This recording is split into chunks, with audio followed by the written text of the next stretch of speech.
At this point, I'm extremely worried that we won't even be able to save her because she's drooling, so I thought that she injured her head. Visiting Japan and experiencing just how convenient the public transportation is really can make you think, wow, I would never need a car here. Especially if you're someone like me coming from a city where cars are seriously necessary. When you come here, you're gonna be really surprised at how much you don't need a car. It could be a little bit different if you come from a place like New York or somewhere with a really good public transportation system. Now, I'm a car guy, so I knew that regardless of whether I needed a car, I was always going to find a way to get a car. After living here for a while, I realized that public transportation, while it can get you to most places you want to go in a decent time, I actually realized that it doesn't get me to where I want to go all the time as efficiently as I thought it did before moving here.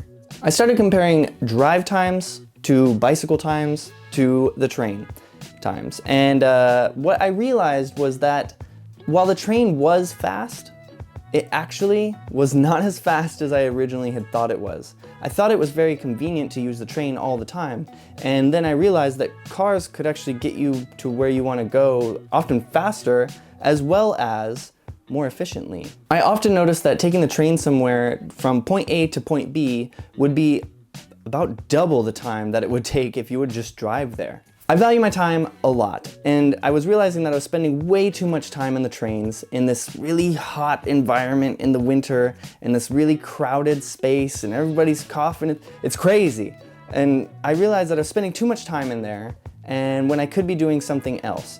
And it's not just the train trip that costs the time, but it's also you have to walk to the station, get on the train, ride that train, transfer to another train, wait for that train, get on that train, ride that train across, and then walk again to your destination. And sometimes by the time you did that to what would be like a 20-minute drive, it has now been over an hour on the train system. Especially if you're going to somewhere a little bit out of the way, it becomes really weird to get trains to that specific spot because there's just no direct line. Now, as mentioned before, the trains are really crowded. So the other thing that started getting to me was personal space. And if you know anything about Tokyo, you know these trains are crowded. So you might think like, well, duh, like we all knew that the trains are crowded. Why is that an issue? But when you're traveling as a tourist, and when I was coming here a lot visiting on vacation, I knew they were crowded and I just kind of dealt with it. Sometimes I would walk instead of take the train, but I never really thought about how crowded they were because it was just a part of the experience. That changes when you start living in Japan and you realize that certain lines are really, really crowded almost all the time and you just start skipping them completely. You don't want to be in the crowded train. Like it's so crowded everywhere that when you get into this like train and you're really squished in there, it's just not a fun time anymore, and having to do it every single day for your commute there and back and anywhere else you want to go starts to really get to you, and you don't want to be around all these people. You want your own space, and it becomes very important to you, more so than it was before. I'm also kind of a germaphobe, so being in these tight, cramped places every single day and realizing like how many people are sick or how many people don't wash their hands and then they're on the train touching the handles, and I ended up not wanting to be there at all. It feels a little bit like a nightmare when I go into a super crowded train for me. This one might surprise you because it's actually cost. Now, when you look at the train fare just by each train, you might think, oh, that's actually pretty easy. Like I can go to a few places that I like to go for 100 to 200 yen, sometimes 300 yen. And that's actually not bad. Riding the most expensive trains, I find that the most expensive route just kind of around Tokyo would be around 400 yen to like 600 yen at most, but that's if you go pretty far. Now, if you go from one side to the other side, it's gonna cost you about 1,000 yen, but most trips are gonna be pretty cheap. The problem with how cheap the trains feel is that you're going to ride a lot of them every day, and you start to realize that you are spending a lot on train money. I manage my money through Passmo and through my credit cards that are attached to my phone. So when I'm filling up my train pass, I actually just put it in through my credit card. Now in my credit card, I can track how much money I'm spending on transportation. My transportation costs were adding up to about $300–400 a month, and that was starting to feel a little bit ridiculous to spend on a train because I'm not getting anything out of it. Now, working in Japan is kind of cool. Some companies will pay all of your transportation fees, some just pay a little bit of the transportation fee. And even after my transportation fee to work, my commute fee, was paid, I was still paying around $300 US in train system costs. And I figured, if I'm gonna be spending that much on a train, why don't I just get a car?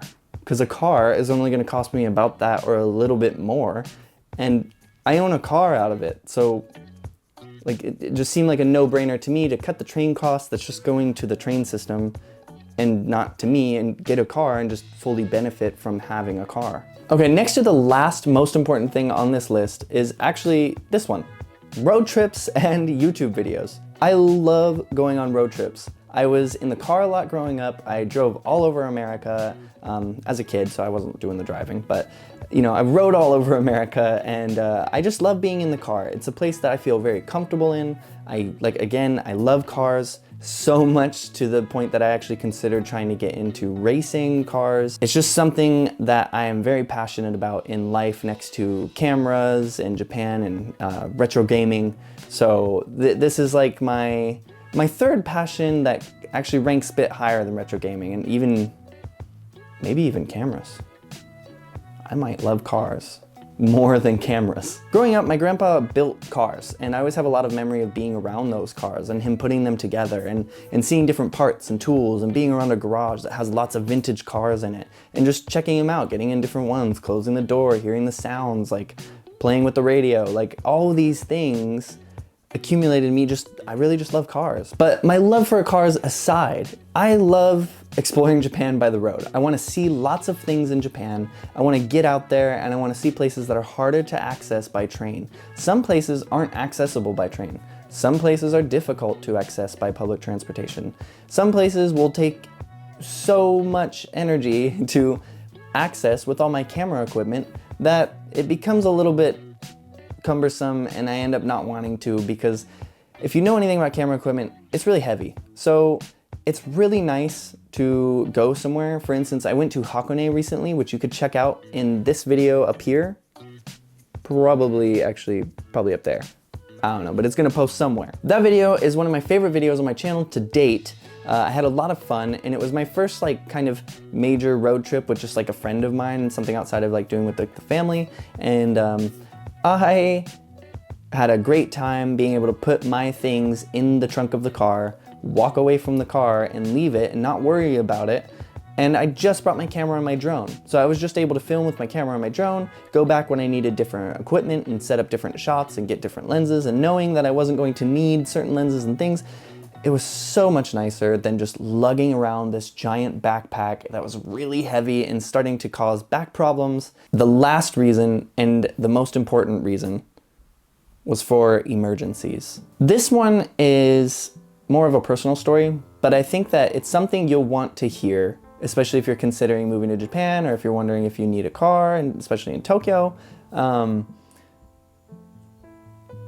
I didn't expect anything like this to happen, and I definitely didn't think that I would need a car for this reason, but this is the sole reason that really sealed the deal between I'm going to get a car for fun and I'm going to get a car that needs to be a family car for emergencies, that needs to get me to where I need to go, not just where I want to go. This is a necessity. We can't skip it. One night I was on the phone with my friend Garrett, who you may have seen many times on this channel. I was sitting on my couch, actually behind a beanbag that was sitting on the couch, and I was showing him my dog, Macaroni. Now, I'm showing him a video of Macaroni, and she is happy, and I'm petting her, and she's jumping up, and she jumped kind of suddenly, too far, and she was trying to jump to me, and she couldn't make it. She fell backwards and smacked the floor hard. She hit the floor really hard. So I immediately was worried, and I was like, oh no, but sometimes she jumps, and sometimes she's kind of a goofball, so she's kind of gets kind of spazzy and catches herself. And so I was like, oh no, and I went to go see if she was okay, and she was walking away with a limp, and she's holding her arm up really high, and she doesn't look comfortable, and I immediately knew something was wrong. So I hung up the phone. I went to go comfort her and see if she's okay, and I realized after looking at her paw, which was just dangling, that there was a problem. and we needed to fix that immediately. So I tried to touch the area, and she was very sensitive to it and very upset. So I was like, okay, and I didn't know what to do. I didn't want to pick her up yet, and I sat down, and she immediately jumped into my lap, laid on my like chest and pushed in, and she was so like in pain. It was heartbreaking to watch. She kept looking at her paw. I knew something was wrong with her paw. Even my other dog came over and was smelling her paw, and everybody knew something's wrong here.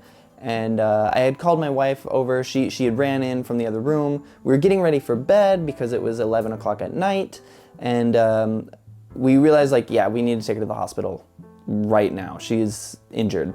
And so we quickly threw on clothes and ran out the door with her in my arm. Now, we were going out the door to find a taxi cab where we usually see lots of taxi cabs in the main road. There was no cars. It was now after 11, of course, and no cars around. So we went to the intersection. That's the best chance. You know, you got big roads connecting. Like, we'll find somebody at the intersection. There's construction going on there, and there's just no cars passing. We were running around for like what I think was about 10-15 minutes plus, trying to find any taxi that would drive by. We were very unlucky for a while because the only taxis that we were finding had somebody in it. So not only could we not find taxis, but the ones that we were finding were full, and we were running around. I'm going across the street, just ignoring the red lights because there's no one there, and my dog is now drooling all over my arm. There is drool all down my arm. It's like water just pouring out of her mouth, and I'm worried that she hit her head. She's constantly crying. She's in a lot of pain. She's wincing every time like I move too much, and I'm trying to keep her as still as possible so that she's comfortable, but she is having a horrible time. We can't find anything. At this point, I'm extremely worried that we won't even be able to save her because she's drooling, so I thought that she injured her head. But after about 15 minutes of running around, we finally found the one taxi that was available, and he opened the door. We jumped in, told him what was going on, told him the emergency, and that guy was awesome. He was understanding, which I guess that taxi companies do have the right to kind of reject you for any medical emergencies. They can tell you to, you know, get out, go find somebody actually to handle that, someone else. But what do you do for a dog? You don't call like an ambulance for a dog, so I don't. The taxi driver drove incredibly fast. I mean, he would hit a red light, and as soon as we left the red light, I would hear the tires go and as it's kicking up rocks, and we would start to go. He went incredibly fast to the animal hospital, which was across town. After him wishing us well and letting us out of the car, we got into the animal hospital, where we spent the next about 5 to 6 hours or so in there trying to see what was wrong with the dog. They did x-rays of her. Nothing's wrong with her brain, so that was okay. They gave her some medicine. However, the problem that did happen is she did break her leg on the fall down. That was devastating. I cried a lot upon hearing that. I felt horrible. Just seeing her in all this pain, it was just the worst thing ever. But the hospital was really nice. They assured us that she's gonna be okay. She just needs to get surgery or wrap it. So they had to figure out what was going on, but it was an emergency hospital, so we had to go to another hospital the next day. That was a taxi ride home at like 5 in the morning, and then we had to wait until 8 in the morning to call the next hospital. Then once we called them, then we had to go take another taxi ride back. We had to get to a different hospital so that they could figure out how to fix it. They had to do surgery, we had to drop her off. Then after 8, 9 in the morning, then we had to come back to our house by another taxi cab ride. And over the next several months of going back and forth, we not only did we spend a lot on taxis, but we had to use a lot of taxis in order to get to these places and deal with what was going on with our dog. And this was all a really stressful, hard time to deal with. It happened in early 2021, and it really made me realize that having a car is fun, and there's a lot of cool things that you can do, but it's also necessary when you want to be able to be independent, self-sustainable, and take care of your family. You need to be able to move around independently. And if I'm relying fully on public transportation, which the train closes down, you don't want to bring an injured dog on the train, and taxis can be hard to find, although you can use an app. We didn't have the app at that time, and you still have to wait for them to arrive, so it could still be anywhere from 5 to 10 minutes, if maybe longer, maybe shorter, you know, it depends where they are. And losing that bit of freedom and independence by not having a car made me realize that that is just not the way I want to live my life and take care of my family.